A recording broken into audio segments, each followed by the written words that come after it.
शिवसैनिकांनी यंदा शांततेत क्रांती घडवून आणायची आहे। सर्व शिवसैनिकांनी सजग राहून सोलापूर महानगरपालिकेच्या येणाऱ्या निवडणुकांना सामोरं जायला हवं, असं प्रतिपादन शिवसेना उद्धव बाळासाहेब ठाकरे पक्षाच्या वतीनं आयोजित करण्यात आलेल्या कार्यकर्ता मार्गदर्शन मेळाव्यामध्ये करण्यात आलंय। सोलापूर महानगरपालिकेच्या निवडणुकीचे पडघम वाजायला लागले आहेत। लवकरच निवडणुका घोषित होतील। अशा स्थितीत शिवसेना उद्धव बाळासाहेब ठाकरे पक्ष महाविकास आघाडीच्या माध्यमातून निवडणुका लढवण्याबाबत सकारात्मक आहे। वरिष्ठ नेते याबाबतचा निर्णय लवकरच घेतील। त्या अनुषंगाने पूर्व भागात आपली ताकद आपल्याला दाखवावी लागेल। पूर्व भाग शिवसेनेचा अनेक वर्षांपासून बालेकिल्ला आहे। यातील प्रभाग क्रमांक 9, 10, 11, 12 या ठिकाणी पक्षाचा मतदार निश्चित ठरलेला आहे। त्यामुळे पुन्हा एकदा आपणाला शिवसेना प्रमुखांच्या दिव्यत्वाची मशाल पेटवायची आहे।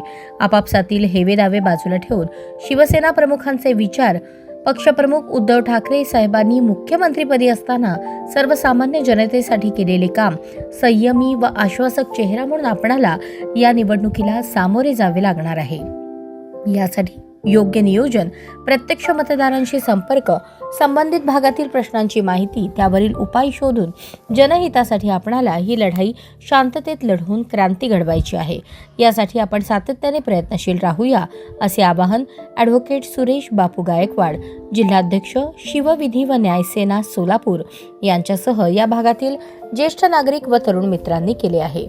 ओंकार पार्क, शनी मंदिर, कर्णिकनगर येथे झालेल्या बैठकीत हा निर्धार करण्यात आला। कार्यक्रमाची सुरुवात जागृत शनैश्वराची महाआरती करून करण्यात आली। त्यानंतर छत्रपती शिवरायांच्या प्रतिमेचे व शिवसेना प्रमुख स्वर्गीय बाळासाहेब ठाकरे, स्वर्गीय मीनाताई ठाकरे यांच्या प्रतिमेचे पूजन करून करण्यात आले। यावेळी मतदार यादी निरीक्षण व वाचन यावर विशेष भर देण्यात आला। शिवाय निवडणुकीतील जबाबदारीच्या वाटपावर चर्चा करण्यात आली। या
यावेळी छत्रपती केने, अशोक ठोंगे पाटील, सामाजिक कार्यकर्ते धोंडीबा नारायणकर, प्राध्यापक SR पाटील, प्राध्यापक कृष्णात देवकर, शिवसेना उपशहर प्रमुख अनिल दंडगुले, शशिकांत विभूते, आप्पाराव कदम, मुजावर दारुवारे, ERT समूहाचे बबलू बागवान, प्रभाकर यादगिरी, जयंत कदम, अशोक कांबळे, अमर साळुंखे, प्राध्यापक अनिल लोंढे, ॲडव्होकेट सुनील क्षीरसागर, ॲडव्होकेट युवराज अवताडे, ॲडव्होकेट अभय बिराजदार, ॲडव्होकेट राहुल गायकवाड, ॲडव्होकेट जयंत शिंदे, गजेंद्र माशाळ, शिवाजी कोळी, प्रभाकर फलमारी, दशरथ लोकुर्ती, रमेश क्षीरसागर, सद्दाम शेख, बाळासाहेब कांबळे, विजय दासरी, रोहन श्रीराम, नागमणी भंडारी, योगेश परशी आदींची उपस्थिती होती। यावेळी राष्ट्रवादी काँग्रेसच्या कायदा विभाग प्रमुखपदी निवड झालेले ॲडव्होकेट दादासाहेब जाधव व ॲडव्होकेट अविनाश कडलासकर यांचा सन्मान करण्यात आला। यावेळी ज्येष्ठ पत्रकार दशरथ वडतिले यांनी देखील निवडणुकीसाठीची रणनीती कशी असावी याविषयी मार्गदर्शन केले। आपल्या भाषणामध्ये वकील साहेबांनी आणि सुनील क्षीरसागर साहेबांनी सांगितले की आपल्या ह्या देवस्थानची वाटचाल कशी आहे, हे देवस्थानचं महात्म्य काय आहे।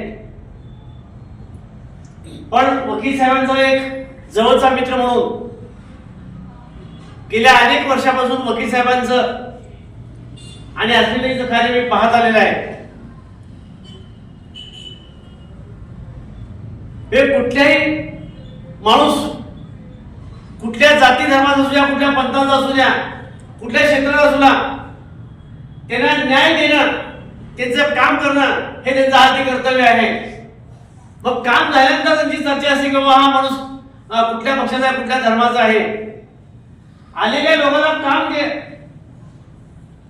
करून देण्यात येतं हे त्यांचं प्रथम कर्तव्य आहे. हे जसं शिवसेनेचं 80% समाजकारण आणि 20% राजकारण हे समीकरण आहे,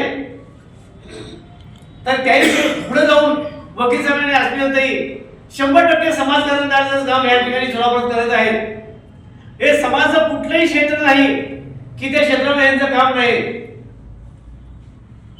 हे वैभव लक्ष्मीपत्र असू द्या किंवा मनोरमा बँक असू द्या, त्या माध्यमातून लोकांना आर्थिक मदत करणं, उद्योग व्यवसायासाठी त्यांना चालना देणं, वेगळ्या वेगळ्या पद्धतीचं मार्गदर्शन करणं, अशा पद्धतीचं काम चालू आहे. अलीकडे तुम्ही बघितलं असेल तर या ठिकाणी सुसज्ज तिने अभ्यासिका उभा केलेली आहे. जे उच्च विद्याविभूषित आहेत अशा विद्यार्थ्यांना कमी दरामध्ये ह्या ठिकाणी त्यांनी हे ज्ञानदानाचा कक्ष उपलब्ध करून दिलेले आहे. हे सोलापूर आपण बघत असतो एक उपेक्षित जिल्हा आहे, पण अशा क्षेत्रामध्ये वकील साहेबांनी असले खूप मोठं धाडस करून हे कृषी पर्यटन उभा केले, म्हणजे जवळपास 50 एकरमध्ये उभं केलेलं आहे. हे एका महिलेने इतकं धाडस करणं ही सोपी गोष्ट नाही. एक वेगळा दृष्टिकोन, एक समाजाचा विकास, शहराचा विकास, एक दृष्टिकोन त्याचा फार व्यापक आहे आणि त्या दृष्टिकोनातून हे काम चालू आहे. वकील साहेबांना मी कॉलेजच्या जीवनापासून पाहतो तेव्हापासून त्यांची धडाडी आहे. कुठलं काम हातात घेतलं की ती तडीच न्यायचं. हे रस्त्यावरची लढाई करायला वकील साहेब तयार आहेत, न्यायाची लढाई करायला वकील साहेब तयार आहेत. हे आपल्या बरोबर आलेल्या, आपल्या समोर आलेल्या माणसाला न्याय देणं हे त्यांचं काम आहे. आणि वकील साहेबांसारख्या कार्यकर्त्यांची, वकील साहेबांच्या सारख्या नेत्यांची सोलापूर शहराच्या विकासासाठी, वार्डाच्या प्रभागासाठी, विकासासाठी अत्यंत आवश्यकता आहे. म्हणून मी वकील साहेबांना वारंवार सांगतो की ताई पुढे तिकडे आमदार होतील, खासदार होतील, नेते होतील, उपनेते येतील, पण तुमच्या कर्तृत्वाची, तुमच्या दातृत्वाची, तुमच्या नेतृत्वाची आम्हाला सोलापूर शहरामध्ये आमच्या प्रभागामध्ये आवश्यकता आहे. आणि आम्ही त्यांना आग्रह केलेला आहे की कर्णिकनगर परिसर असू द्या, हे शनीश्वरचं मंदिर असू द्या, हा परिसर सगळा 9 प्रभागामध्ये येतो. त्या प्रभागात तुम्ही निवडणूक लढवावी आणि शनीश्वराचा आशीर्वाद तुमच्या पाठीशी आहेत आणि अनेक भक्त तुम्हाला निवडून आल्याशिवाय राहणार नाही. ही काळा दगडावरची भगवी रेख आहे. वकील साहेब आपण म्हणालात की शनेश्वर 56 मार्गी देते, शनेश्वर न्याय देते, तर आम्ही तुम्हाला विश्वास देतो की शनेश्वर तुम्हाला 56 फाडके मदत देणार, शनेश्वर तुम्हाला न्याय देणार. इतकी आमची खात्री आहे. तुमच्यासारख्या कर्तृत्वाची, तुमच्यासारख्या नेतृत्वाची सोलापूर शहराला आवश्यकता आहे. हे वकील साहेबांच्या बाबतीत आपण ज्यावेळी प्रचार कार्य होईल त्यावेळी आपण बोलणारच आहोत. हे कुठलाही भेद न करता, कुठलाही पक्ष न करता सगळ्या पक्षातील लोकांनी वकील साहेबांना निवडून आणण्याची आवश्यकता आहे. सोलापूरचा विकास, सोलापूरचा एक व्यापक दृष्टिकोन वकील साहेबांसमोर आहे. एक उच्च विद्याविभूषित आहेत, एक संपन्न आहेत. हे अशा माणसाला त्या ठिकाणी पाठवण्याची आवश्यकता आहे. त्याच्यात आपण अनेक महापालिकेच्या निवडणुकीमध्ये बघितलेलं आहे. जसं 5वी वर्ष शिक्षण झालेलं आहे, 4थी वर्ष शिक्षण झालेलं आहे, असा माणूस पदाधिकारी जो त्याला बोलता येत नाही, जो गुंड आहे त्याच्यावर गुन्हे दाखल झालेत, असा माणूस पदाधिकारी असतो. अशा माणसाकडून विकासाची आणि न्यायाची अपेक्षा करणं गरजेचं आहे. त्यामुळे वकील साहेब कुठल्याही पक्षाचे असू द्या, कुठल्याही धर्माचे असू द्या, कुठल्याही जातीचे असू द्या, कुठल्याही पंथाचे असू द्या, आपल्या हक्काचा माणूस आहे, न्याय मिळवून देणार आहे, विकास करणार आहे. या भूमिकेतून त्याला आपण उभा करूया आणि निवडून आणण्याची जबाबदारी आपली आणि आपल्या सगळ्या नातेवाईकांची आहे. आपण जरी ह्या प्रभागामध्ये असाल तरी आपल्या सगळ्या भागाच्या लोकांना वकील साहेबांचं महत्व, त्यांची उमेदवारी, त्यांचं दातृत्व, कर्तृत्व सांगण्याची आवश्यकता आहे आणि त्यांना निवडून आणण्याची जबाबदारी आपल्या प्रत्येकाची आहे. आणि आप नाही तो कमी नाही, म्हणजे आता नाही तर पुन्हा नाही. वेळ गेल्यानंतर आम्ही वकील साहेब थोडक्यात गेले की असं म्हणण्याची हे नाही. आता आपण हे जागृत राहून आजपासूनच कामाला लागलं पाहिजे. लक्षात घ्या, पैशापेक्षा कुठल्याही आमिषाला बळी न पडता एक चांगला माणूस आहे आपल्याला 24 तास ह्या ठिकाणी उपलब्ध आहे. हे ऑफिस आपल्याला कधी पाहिजे तेव्हाच उपलब्ध आहे. वकील साहेब उपलब्ध आहेत, त्यांचे सगळे कार्यकर्ते उपलब्ध आहेत. त्यामुळं वकील साहेबांच्या मागे आपण सगळी ताकद लावूया आणि त्यांना निवडण्यासाठी प्रयत्न करूया. मी एवढंच म्हणेन की फूल आहे गुलाब का खुशबू लिया करो, फूल है गुलाब का खुशबू लिया करो. प्यार है आपका वकील साहब को दिया करो, प्यार है आपका वकील साहब को दिया करो, वोट है आपका वकील साहब को दिया करो. धन्यवाद. आपलं प्रभाग पुरता न बघता सोलापूर शहरात आपण आता अस्मिताईकडे झाले तर गेल्या 15 वर्षापासून त्यांच्या सानिध्यात आहे.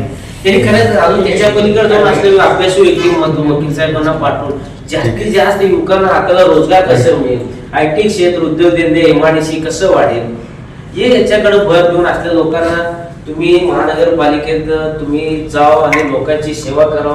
आज मी शनी महाराजांना मी आवर्जून मी हे करतो मी, आणि तुम्ही मला इथं बोलवून बोलण्यासारखं भरपूर आहे. अजून वेळा आपण बोलू. आपण मला यथोचित माझा सन्मान केला त्याबद्दल मी